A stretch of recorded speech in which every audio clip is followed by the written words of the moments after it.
Cambalhotas de Dedos Marcados. Uma obra que retrata a história de 5 jovens moçambicanos que se conhecem no lar pré-universitário na cidade de Maputo, onde formaram um grupo musical que ficou conhecido como 5 Dedos e firmaram seus laços de amizade. Quando os 5 Dedos ingressaram à universidade, o grupo musical se desfez, mas a amizade de ambos manteve-se firme, apesar de frequentarem cursos e em lugares diferentes. A vida dos 5 Dedos é marcada por cambalhotas, o que faz jus ao título do texto. Cambalhotas de Dedos Marcados é o primeiro romance do escritor, investigador e docente universitário Afonso Vaz Vassoa. Afonso Vaz Vassoa nasceu no norte de Moçambique, concretamente na província de Nampula, em 1966. É autor das obras Comunicação Social e Relações Interculturais, Desafios e Oportunidades da África Contemporânea e África, o berço da humanidade e a fonte da eternidade. Mas é sobre Cambalhotas de Dedos Marcados que em estúdio recebemos o autor de Cambalhotas de Dedos Marcados para um dedo de conversa. Saudações, seja bem-vindo ao Literatizando. Professor Vassoa, saudações e seja bem-vindo ao Literatizando. Muito obrigado por ter aceitado o nosso convite. Obrigado, eu que agradeço. Professor, sabemos que levou 20 anos, a Cambalhotas de Dedos Marcados é o realizar de um sonho de há mais de 20 anos. Como é que foi o processo de escrita desta obra? Sim, eu expliquei em outras ocasiões que, na verdade, são 20 anos do projeto em si. Eu fiz o projeto, aliás, é o que está escrito oficialmente. Fiz o projeto em 1994, quando eu estava no Brasil, numa altura em que eu estava a imaginar o que seria o nosso país, o que seria o nosso continente no ano 2000. Mas comecei a escrever talvez 2 anos depois disso, e a gente fala de 20, 21 anos porque este livro está referenciado no primeiro romance que eu escrevi, desculpa, o primeiro livro de poesias que eu escrevi, em 1999, né? Então já faço referência disso. Então 99, 2019, né? 99 para 2021, estamos em 20, né? Quantos anos são? 99 para 2021 são 21 anos, na verdade. Aproximadamente. Então, foi mais ou menos um projeto de 20 anos. Não quer dizer que eu fui escrever durante os 21 anos, mas fui escrevendo ao longo dos 21 anos. Interrompi várias vezes, tive que recomeçar e assim sucessivamente. E é bom, talvez, sublinhar o seguinte: em que momentos é que eu escrevo?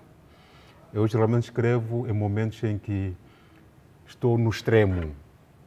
Ou estou muito satisfeito, ou estou num outro extremo, não zangado, mas triste, ou então estressado. Então são os momentos em que eu consigo me inspirar para fazer esse tipo de obras literárias. Mas a obra científica já não tem que estar concentrada, tem que estar equilibrada. Portanto, a obra literária é um meio que eu encontro para ter um equilíbrio para fazer obras acadêmicas. Não sei se foi claro. E vemos aqui uma espécie de um profeta, porque alguns fenômenos aludidos no livro são fenômenos que até hoje são vivenciados. E em Cambalhotas de Dedos Marcados, Cambalhotas de Dedos Marcados é um livro povoado de datas e fenômenos que marcaram a história de Moçambique, e não só. O que faz deste livro um romance histórico? Qual é a razão para escrever este tipo de romance? Pois é, e a pergunta é essa: será um romance histórico? E se for, é só um romance histórico? Há uma colega que fez a leitura deste livro, A Sarah John. a Sara, e ela diz que encontrou 3 tipos de romances interlaçados: o romance histórico, romance de autoficção, como ela chama, e um outro romance que já não me lembro agora, acho que seria... mas enfim, agora não interessa. Mas talvez, em relação ao lado histórico, dizer o seguinte: é bom fazer a leitura do livro em 3 vertentes. Primeiro, há o vertente, aquilo que eu chamo de âncoras do livro. Depois eu explico o que é isso. Depois, há uma outra vertente que eu chamo de alicerces do livro. São coisas diferentes. E é aquilo que eu chamo de enchimentos do livro. Se nós formos a ver neste lado histórico, provavelmente faz sentido, porque de fato eu uso algumas âncoras históricas para mostrar que alguma coisa não está bem, porque âncora, no sentido real, assim, ela pode significar um suporte, pode significar um alicerce ou uma força, mas eu uso âncora neste sentido como se fosse uma fraqueza, no sentido que eu estou num percurso para atravessar um oceano, né? Mas ao longo do caminho, antes de chegar ao outro lado, tenho que parar, porque há âncoras que são lançadas para o fundo do mar e eu paro. E esses âncoras me fazem atrasar. Então, há 3 momentos em que esses âncoras entram em cena, que está ligado com a questão do mapa do Racaverdão. Depois já vamos falar sobre isso. E os alicerces, aquilo que seria o conteúdo que eu quero, digamos, defender ou discutir na obra, que tem a ver com a questão do amor no sentido divino, porque, pronto, e o amor no sentido mundano, que é o amor terrestre. No sentido divino, a gente tem o amor entre o indivíduo e a relação indivíduo e Deus. No sentido mundano, é a relação que a gente tem entre nós, seres humanos, aqui na Terra. Homem-homem. Exatamente. O outro alicerce seria... há um tripé: patriotismo, cidadania e cultura, que é preciso sempre ter em conta nisso, porque são, na minha opinião, também já falei noutra ocasião, que aparece até certo ponto de uma forma direta ou indireta no livro, mas a minha intenção é debater isso e questionar por que estamos a perder alguns valores que poderiam nos ajudar a desenvolver o nosso país, né? E um outro alicerce que seria a questão das relações internacionais, né? Então, depois já os enchimentos. E repare que alguns leitores provavelmente não vão perceber ou não vão se preocupar com a âncora, não vão se preocupar com os alicerces, mas vão se preocupar com os enchimentos, que são aquelas coisas que acontecem no dia a dia com os 5 dedos. Um piquenique ali, uma relação de amor ali, uma traição acolá, são os enchimentos do livro, que no fundo não quer dizer que não tenham um grande significado, não tenham uma grande função, tem uma função sim.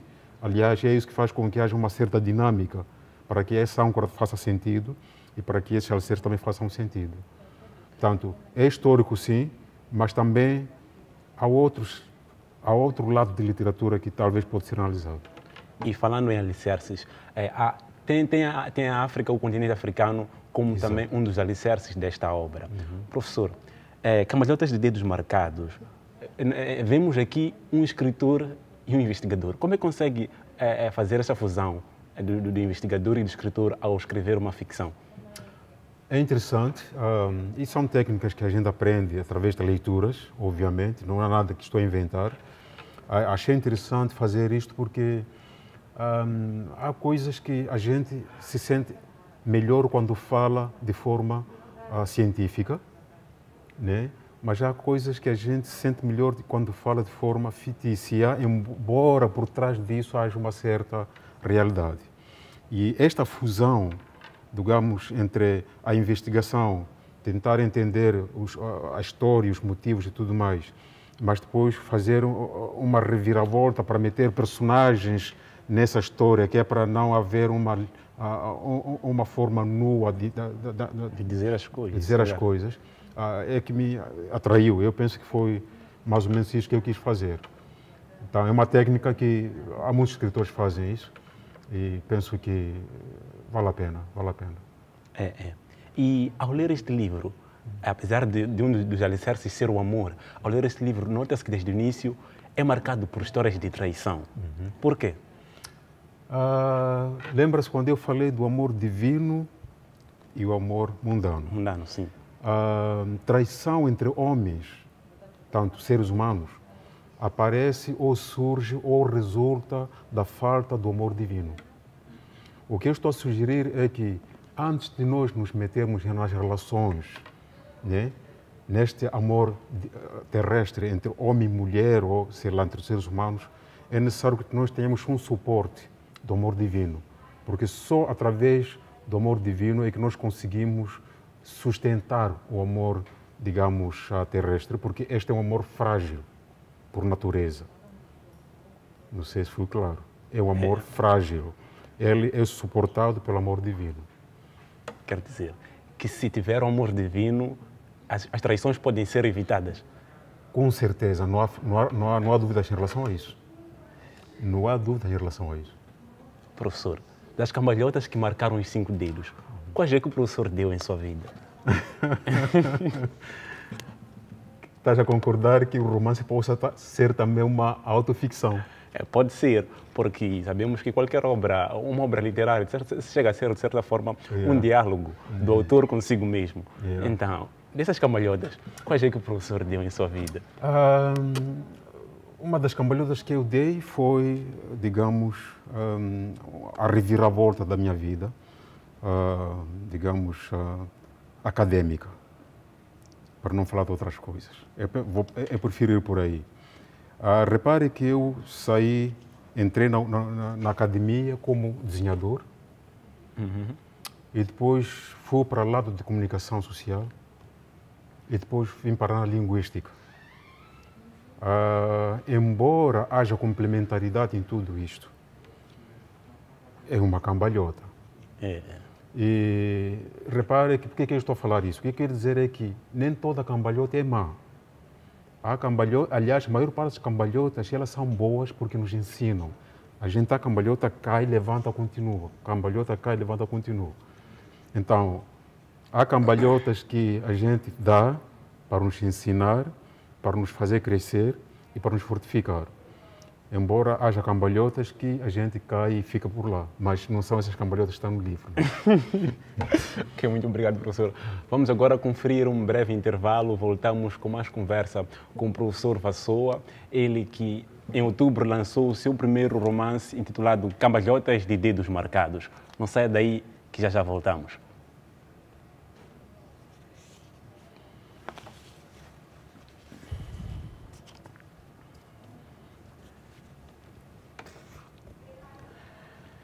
Estamos de volta ao Literatizando e, por sinal, este é o último bloco e, em estúdio, recebemos o autor de Cambalhotas de Dedos Marcados, com quem temos um dedo de conversa em torno desta obra, o professor Afonso Vaz Vassoa. Professor, como dizia, toda obra literária acaba sendo, de certa forma, um diálogo do autor consigo mesmo. Abutres me devorem, professor, mas em jeito de provocação. Em Cambalhotas de Dedos Marcados, Afonso Vassoa é um homem que trai ou é traído? É interessante essa pergunta e é preciso perceber o seguinte. Quando a gente escreve aquilo que vive, não quer dizer que você vive. Há várias formas. Eu posso escrever aquilo que eu vivi, em carne e osso, mas posso escrever aquilo que eu assisti. A maior parte das coisas que estão aqui, incluindo a questão da traição, são coisas observadas, graças a Deus. Ok? E é isso que me dá, digamos, a força de escrever esse livro. Porque eu não gosto muito de falar de mim. Gosto mais de falar dos meus pares, dos meus colegas, dos meus amigos. O que observei é que neste grupo dos 5 dedos, pelo ambiente onde viviam, havia de facto situações deste género.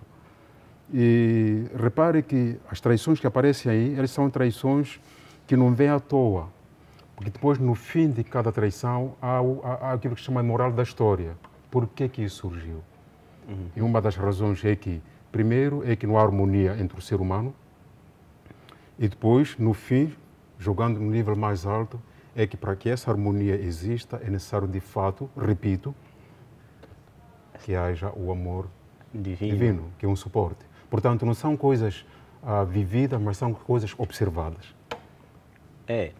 E vemos aqui um autor que exerce uma função de profeta, porque alguns fenômenos vividos, se calhar no livro, são vividos agora. A questão da traição e a questão da homossexualidade. Vemos aqui um profeta. Como é que olha para estes fenômenos sociais, a traição e a homossexualidade? Eu não sei se seria profecia. Como eu disse, quando estávamos a conversar em off, uma das coisas que tu tens que fazer como se quiser ser escritor é ler muito, é viajar muito, é conhecer a história e ouvir o que os outros povos fazem em relação a certas matérias. Só para dar um exemplo, eu estive no Peru na década de 90 e eu fui visitar lá um museu dos Incas e os Maias, em Machu Picchu. E havia um museu de homens e mulheres. Repare que aqueles bonecos foram feitos há muito tempo, na época dos Incas. E haviam lá homens a fazerem sexo com homens. Homossexualismo. Portanto, não há nada de profecia aqui. Esse é o primeiro aspecto. Segundo, qual foi a outra pergunta que colocou? Ao lado de profecia, colocou a questão do homossexualismo e... Sim, como é que olha para o homossexualismo e a questão de traição? Exato. A questão de traição é exatamente a mesma coisa. A questão de traição... O professor normaliza a traição neste caso? Não, problematizo. Né? Por uma razão muito simples. Repare, de onde começou a traição nos seres humanos? A traição surgiu quando o ser humano trai o Criador. Não sei se está a reparar. O Criador dá ordens. Você se comporta assim, assim não faz assim. Mas o ser humano, pela sua estrutura rebelde natural, ele trai. E tudo começa aqui. Portanto, não é uma coisa que vou normalizar, mas é uma coisa condenável. Né? Porque se você entra neste jogo, há consequências, obviamente. Consequências terríveis. Então, não há profecia, é simplesmente o rebuscar de algumas histórias antigas que hoje parecem novidades, mas que provavelmente, se nós conhecermos muito bem a história da humanidade e a história de alguns povos, vamos perceber que são coisas que sempre existiram. É verdade, é verdade. Professor, a obra tem poucos dias, ou daqui a nada vai completar 2 meses. Que repercussão é que a obra está a ter até então? Sinceramente, ainda não fiz uma medição para saber exatamente, mas por aquilo que eu vejo, como autor, sou obrigado a acompanhar de forma discreta, que é para não atrapalhar o trabalho dos outros, aquilo que é a aquisição da obra. Em primeiro lugar, vou começar por aí. O livro está a ser adquirido, as pessoas estão a comprar o livro e eu estou muito satisfeito por isso até agora.